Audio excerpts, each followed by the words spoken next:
Eh, vivimos todos sabemos que vivimos en un mundo complejo y eh, últimamente, eh, ya hace 2 años, con dos guerras en el mundo importantes, eh, con incertidumbres de todo tipo y sobre todo otros conflictos que están todo el tiempo en el mundo y han estado siempre. Eso es en lo macro, ¿no? Que lo vemos todos los días en la televisión y como que nos acostumbramos a, a cifras que dicen murieron tantos miles, están muriendo hoy 100, 200, 500, ¿no? Y bueno, por otro lado tenemos esa desgracia, pero por otro lado tenemos avances en el ser humano, en la medicina, en, en la alimentación, vivimos más tiempo y todo lo que el ser humano trata de hacer es, por otro lado, que vivamos mejor, que avancemos. Esa contradicción, ¿no? eh, permanente en la vida, ¿no? Nos ha llevado a reflexionar sobre algunos puntos que quiero compartir en esta manera. El, el gran dilema del ser humano es la muerte, ¿no? La última canción que cantamos hablaba sobre la resurrección, ¿no? Sobre el hecho de que la vida para los cristianos no se termina cuando nos entierran en un cementerio. Y eso es fuerte porque es el gran dilema del ser humano, que ha sido por todas las edades y los tiempos, ha hecho cosas para mitigar ese miedo, ese temor, esa cosa inevitable que nos va a llegar a todos, ¿no? Ha inventado religiones, ha inventado dioses, ha hecho sacrificios de todo tipo y color, y lo sigue haciendo para tratar de encontrarle la vuelta para no morir, o por lo menos no tener miedo de morir. ¿Y en qué voy con esto? O sea, el tema es, fíjense que vivimos mucho más ahora de lo que vivíamos hace 50 años atrás. Y por supuesto, no hablemos de 150, 200 años o 300 años, donde el promedio de vida podía ser 40 años más, ¿no? Y hay países todavía, lamentablemente, donde el promedio de vida son 40 años, 40 y algo de años de vida. Y los hemos aumentado y en el fondo todos queremos vivir más, ¿no? Este, eh, todos hacemos esfuerzos de todo tipo para ir al médico y, y encontrar una pastilla que nos haga sentirnos mejor, ¿no? Y alargar un poco más nuestra existencia. Y hacemos ejercicio y la gente nos recomienda dietas de tal tipo y dietas del otro y ejercicio de la bicicleta fija y caminen de esto y caminen de lo otro y no coman esto, coman lo otro. ¿Para qué? Para sentirnos bien, sí, es verdad, pero también para poder vivir más. Y ese es el gran dilema, ¿no? Ahora, cuando nosotros nos encontramos frente a la muerte, nos viene un chucho bárbaro, ¿no? Porque es así, o por lo menos algunos, yo por lo menos en lo personal, tuve dos momentos en los cuales reflexioné profundamente, ¿no? Uno cuando es joven tiene la idea de que esa cosa que es la muerte es está muy lejana, ¿no? Está muy allá, no sabemos cuándo, ¿no? Pero hace unos años atrás, en el, en el 98, este, tuve que ir a un evento en República Dominicana y, y cuando estaba saliendo para Miami de Santo Domingo, el avión se prendió fuego en la parte del tren de aterrizaje abajo y, y fue una situación muy límite, ¿no? Tuvimos que hacer un desembarco, digamos, sí, una salida con los toboganes y bueno, fue un caos impresionante, este, y realmente fue un momento interesante porque, bueno, uno ve ahí cómo la gente reacciona, ¿no? Frente a un momento crítico. Eh, Había gente que no hizo caso a, a las órdenes de la gente, la tripulación, quería llevarse maletas con ellos, otros corrían, se tiraban como venían, no se mató nadie por la misericordia de Dios, porque si uno se tira mal de un tobogán del avión que es tan alto, muy alto, este, se hubieran roto el cuello tirándose de la manera que se tiraban. Y cosas por el estilo, otros entraron en crisis, en estados de, de angustia profunda, de shock, ¿no? Otros, estábamos ahí hablando después con algunos, yo los miraba y, y otros me dijeron, no, ya me voy para mi casa, no voy a volar nunca más en avión, etcétera. Y podía contarles un montón de detalles. Yo, esa misma noche me tomé un avión para Miami, que me reprogramaron, gracias a Dios. ¿Y qué quiero decir con esto? No es que no tenga miedo, no tuve miedo, no tuve temor, ¿no? De morir. Pero tenía otro concepto y sigo teniéndolo. Pero me hizo reflexionar un montón de cosas en este tiempo, sobre cómo vivimos, sobre prioridades en la vida, etcétera, etcétera, etcétera, que podíamos alargarnos hoy, pero no es el tema. Pero otro evento que me sacudió profundamente, que fue hace muchos años, frente a un diagnóstico de cáncer. Entonces, uno dice, bueno, eh, ¿cuánto tiempo voy a vivir? ¿No? Posiblemente me muera dentro de X tiempo. Y uno enseguida piensa y reflexiona. No es que uno no tenga la certeza y la confianza de que uno tiene vida eterna por ser hijo de Dios cristiano. Pero pensé, reflexioné sobre si yo no muero hoy o dentro de 6 meses, bueno, ¿cómo es mi vida? ¿Qué es lo que estoy haciendo bien? ¿Qué es lo que estoy haciendo mal? ¿En qué estoy priorizando? ¿En qué estoy perdiendo el tiempo? ¿Qué cosas no estoy haciendo que quisiera hacer y que he postergado por muchos años, por distintas razones? Entonces uno analiza frente a ese evento tan importante la vida, ¿no? Ahora, a lo que quiero es llegar es que la muerte, el miedo a la muerte, es una realidad que existe en cada ser humano. Y el hecho de la pregunta, ¿no? ¿Qué va a pasar después?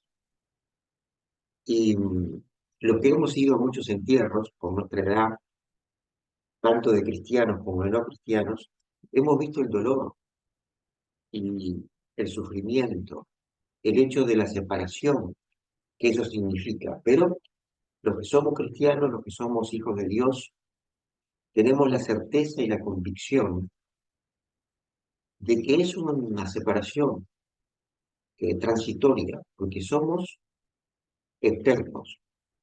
Hay un corte aquí en esta vida terrenal, pero después hay otra vida Y para basarnos en esto tenemos el, el versículo de Juan 11:25, que dice, Juan 11:25 dice, es muy conocido, pero es bueno que Jesús les dijo, Jesús hablando a sus discípulos, yo soy la resurrección y la vida. El que cree en mí, aunque esté muerto, vivirá. Y todo aquel que vive y cree en mí no morirá eternamente. ¿Crees esto? Le preguntó. Sí. Entonces, y creo que es importante, esta es la certeza que tenemos de nuestra fe, nuestra vida, de que nuestra vida es eterna. Y podríamos alargarlo mucho más esto y analizarlo desde otros ángulos sobre cómo el ser humano tiene ese sentido de eternidad que dice la Biblia, ¿no? O sea, no, otros animales mueren, los vemos, los enterramos, los sufrimos. Yo he enterrado varios gatos y son como un hijo, ¿no? Y perros, pero cuando ellos mueren, ni siquiera se dan cuenta, ¿no? Y, y no hay tristeza como el ser humano tiene, que lloramos, nos resistimos, nos angustiamos, nos dolemos. Y esto es importante. Y esa es una certeza en nuestros corazones que nos ayuda en nuestra vida. Y nos cambia totalmente por el sentido de que no tenemos más ese temor a la muerte. Hay gente que tiene ese temor como si fuera no quiere ni hablar de esto, ¿no? O sea, yo he conocido personas que lo mejor no hablemos, mejor no nombremos la muerte, por si bien, ¿no? Hay todo un tema ahí supersticioso y hay gente que hace cualquier cosa, cábalas, inclusive ridículas, ¿no? De todo tipo para ahuyentar la muerte. Pero la muerte va a venir, lo sabemos, a cada uno, no sabemos cuándo, pero vamos a pasar por eso. Por eso creemos en que Él es la resurrección y la vida, y que tenemos vida eterna en Cristo Jesús. El segundo punto, que es muy importante también, que el ser humano vive y transita su vida, y lo vemos en la sociedad en la que estamos viviendo, es la soledad. La soledad es un flagelo que está afectando a millones de personas en el mundo. Eh, es impresionante, sobre todo en sociedades como la nuestra, bastante envejecidas, o sea, nuestra sociedad equivale a las sociedades europeas del primer mundo, donde casi no tenemos hijos. O sea que estamos teniendo más gente que muere de la que nace, por distintas razones. Eso pasa en Europa, está pasando en Uruguay, somos un país en ese sentido. Contrariamente en otros países, en Asia, en Oriente, donde eh, uno va por la calle y mira, y lo único que ve es gente joven, adolescentes, millones en las estaciones de ferrocarril, en los aeropuertos, en las calles, ve todo gente joven por todos lados. Y acá lo único que vemos son gente grande, este, y tenemos ese problema de que aparte de eso, toda la familia ha cambiado la composición. Antes eran familias numerosas, que las personas ancianas eran acogidas en el seno de la familia. Tenemos el privilegio, todavía algunos, de poder haberlo hecho, ¿no? De haber tenido a nuestros mayores con nosotros, con todo lo que eso significa. Pero hay un cambio muy grande en la sociedad donde tenemos miles de personas ancianas en hogares o, si no están en hogares, viviendo solos. El otro día me entero que una escribana fue nuestra escribana y de mis suegros todavía, tiene 96 años y me comenta que vive sola. Le digo, ¿vive sola? Sí, y no quiere que nadie esté con ella. Los hijos le mandan a alguien para que la ayude y las echa siempre, ¿no? Entonces, este, y bueno, qué genial que es poder tener 96 años y valerte por ti mismo, ¿no? Ese es un privilegio, aparte, ¿no? Pero la soledad a veces es muy compleja, ¿no? Y corroe el alma, corroe la mente, ese sentimiento de que hemos visto muchas veces y hemos escuchado de que personas ancianas están completamente solas, nadie las visita, nadie las ve, la familia está por otro lado. Hemos escuchado tantas historias al respecto, pero no necesariamente tenemos que ser ancianos para sentirnos solos, porque el sentimiento de soledad es un sentimiento que abarca al ser humano en la totalidad. O sea, cuando podemos ser jóvenes y sentirnos solos, podemos ser personas de mediana edad y sentirnos solos, podemos estar en medio de una multitud, en medio de una familia y sentirnos solos. Ese sentimiento de orfandad, eh, el ser humano lo tiene y lo tenemos. Y fíjense que en Juan, capítulo 14, verso 17, 18, dice, el Espíritu de verdad, al cual el mundo no puede recibir, porque no lo ve ni lo conoce, pero vosotros lo conocéis, porque vive con vosotros y estará en vosotros. No os dejaré huérfanos, volveré a vosotros. Esto lo dice Jesús. ¿Y a qué espíritu se está refiriendo acá? El espíritu de verdad es el Espíritu Santo. O sea que es la tercera persona de la Trinidad, que es la que está presente en el mundo, con cada cristiano acompañante. Y esa presencia es la que llena ese vacío existencial que cada ser humano tenemos. Es la misma presencia de Jesús en cada corazón, en cada mente, ¿no? Entonces, ese sentimiento de, podemos tener algunos momentos de soledad, de sentirnos incomprendidos, solos, pero en el fondo, los cristianos sabemos que el Espíritu Santo está presente, está acompañándonos todos los días. Jesús está con nosotros, está preocupado por cada uno de nosotros, está ocupándose.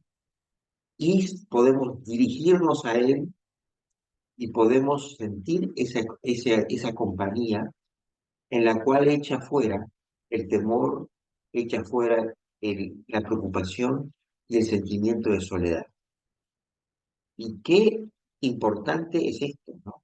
En nuestras vidas, sentirnos completos, porque el ser humano fue creado con el sentimiento y la necesidad de tener a Dios en su vida. Cuando él se alejó de Dios, cuando dejó de tener a Dios en cuenta, le vino ese sentimiento de angustia existencial, de orfandad, de soledad, de que algo le está faltando, de que algo no está completo.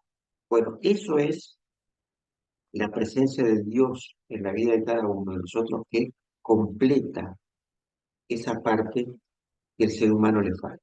Cuando nosotros nos convertimos en cristianos.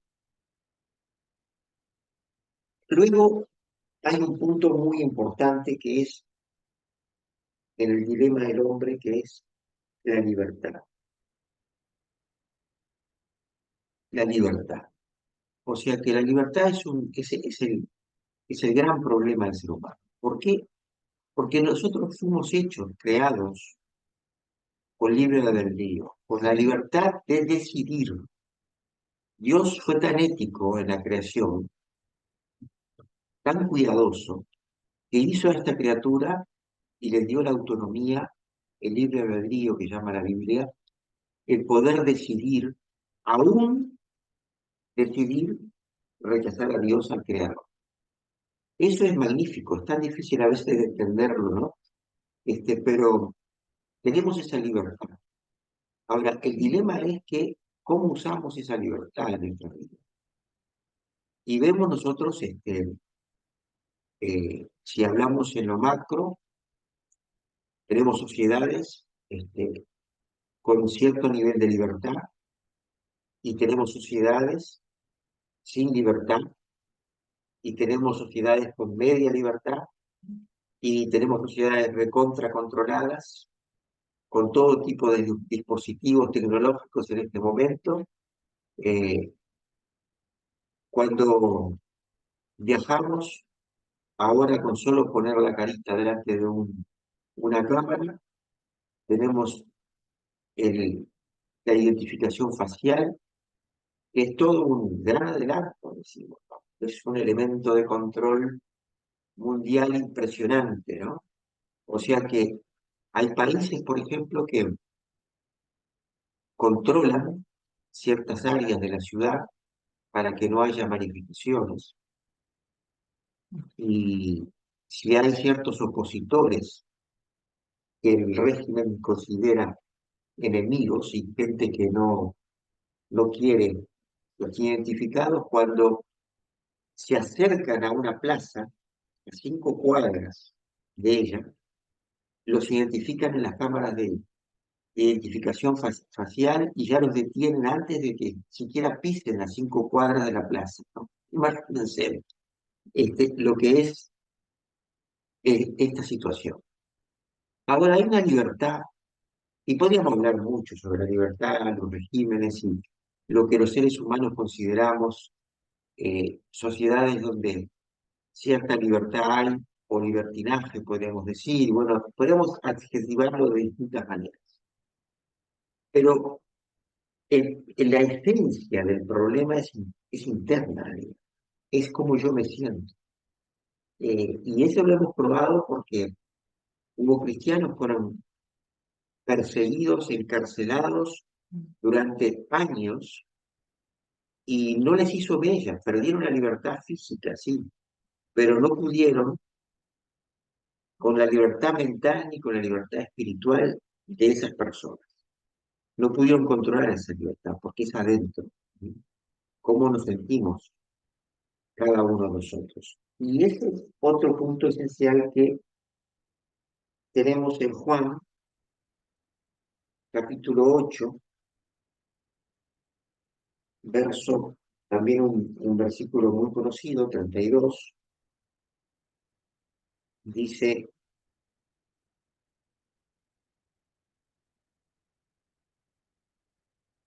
dice Jesús le respondió, ¿no? De cierto os digo que todo aquel, perdón, 8:32. Dice, si vosotros permanecéis en mi palabra, seréis verdaderamente mis discípulos y conoceréis la verdad y la verdad os hará libres. O sea, que cuando nosotros, y esto está hablado en un contexto que después los invito a que lean Juan 8 y lo analicen, estaba discutiendo Jesús con los eh, judíos y, y ellos le responden, dice, descendientes de Abraham somos y jamás hemos sido esclavos de nadie. ¿Cómo dices que seréis libres? Y dice, de ciertos días que todo aquel que practica el pecado, esclavo es del pecado. Y el esclavo no queda en la casa siempre. El hijo sí queda para siempre. Así que si el hijo os liberta, seréis verdaderamente libres. Y ahí sigue hablando. Después leanlo el capítulo 8 de Juan, que es muy interesante sobre esto de la libertad. ¿Qué dice acá? Conoceréis la verdad y la verdad os hará libres, libres del pecado, porque ese es la esencia del dilema humano. ¿Qué es el pecado? Uno diría, bueno, ¿qué es? Hay mucha gente que dice, el pecado no existe, es un invento de la religión. ¿Cuántas veces en diálogo me lo han dicho? No, ustedes siempre con el pecado, el pecado. Bueno, miremos alrededor nuestro, miremos nuestro mundo, nuestra sociedad, a ver si está viviendo esta sociedad. ¿Y cuáles son las consecuencias de vivir sin Dios y sin las enseñanzas de Dios, que es esa verdad a la que se refiere el texto? ¿Cuál es la consecuencia? Alejamiento de Dios, destrucción de la familia, odios, rencillas, y seguimos delitos, robos, mentiras, engaños, y podemos seguir a todo lo que es contrario a lo que Dios enseña para el ser humano y le dice, mira, si tú vives de esta manera, vas a vivir con estas consecuencias. Si tú vives de esta otra, van a ser otras consecuencias. Y lo podemos ver claramente en nuestras vidas y en las personas que nos están a nuestro alrededor. Consecuencias de nuestros actos. Y ese es el tema central del pecado en el ser humano. Y sí que pecado hay, claro que sí. Todo lo que se ha hecho en contra de Dios es pecado. Y la solución para esto está justamente en la obra de Jesucristo, en la cruz, que a través de la confesión, a través de pedirle a Dios que perdone nuestra vida y enderezar nuestra vida de acuerdo a esa verdad, estamos todo el tiempo corrigiendo nuestra vida. Es como el GPS, ¿vieron? Nos desviamos por un lado, nos dice para acá. Nos desviamos para acá, para acá. El camino es la verdad. Yo soy la verdad y la vida. ¿Mm? Entonces,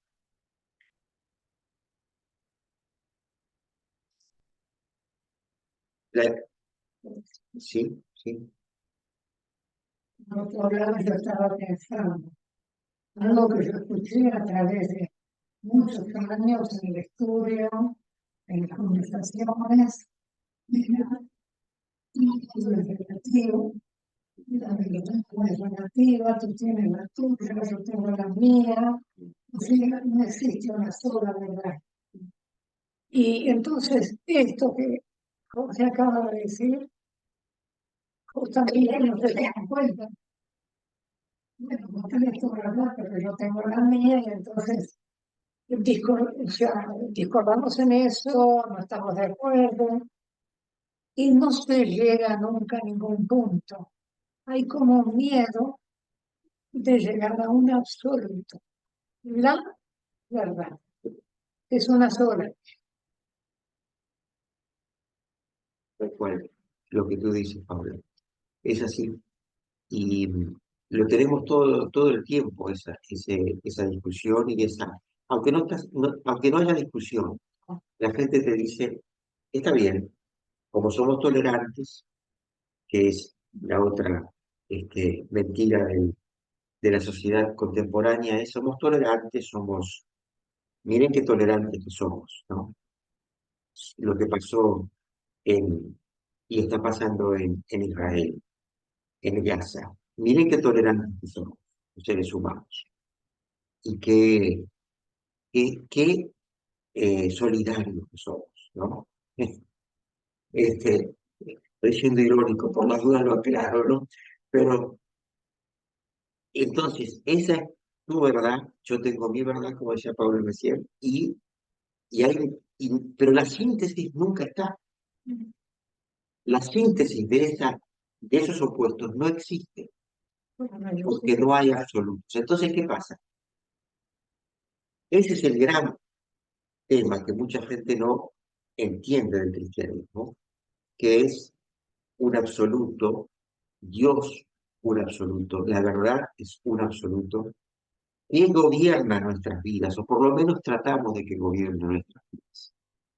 Y los resultados son distintos, porque los resultados de las verdades nos llevan a esos dilemas en los cuales nuestra sociedad, yo escucho a los periodistas muchas veces cuando se tiran de los pelos, figurativamente, hablando sobre distintos problemas de nuestra sociedad.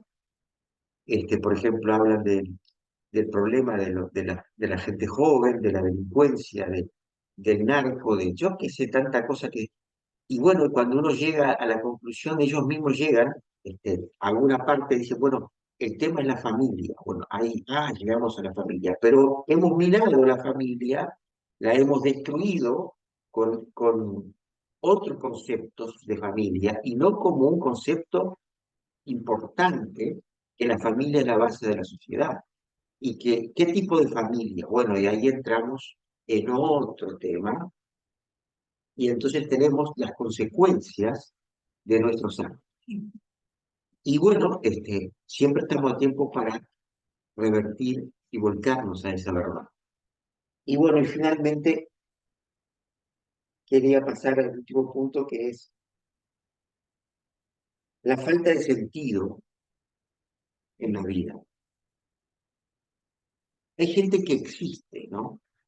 Este, y no vive, no.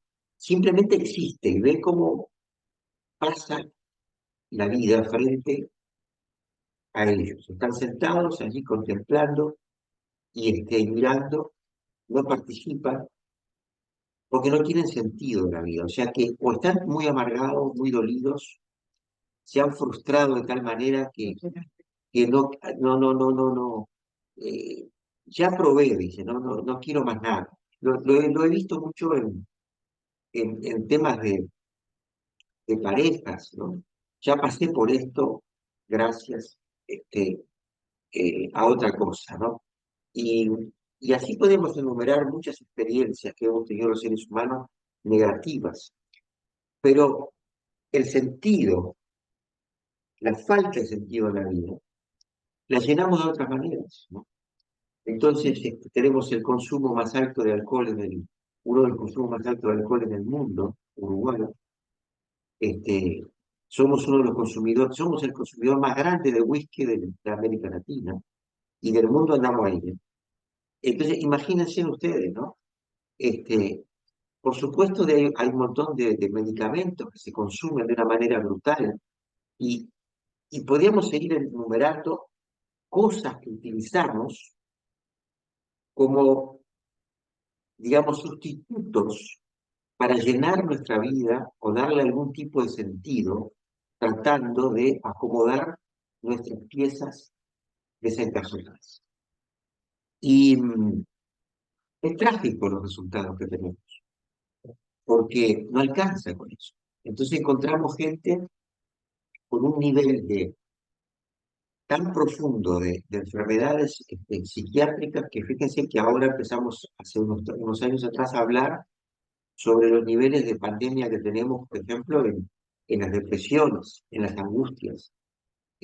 Hasta tal punto este, hemos llegado a tal extremo que el otro día anoche estaba mirando una de las tantas de la publicidad que no había prestado atención, estaban promocionando que ahora no me acuerdo cuál era una de las instituciones, y estaban ofreciendo paz.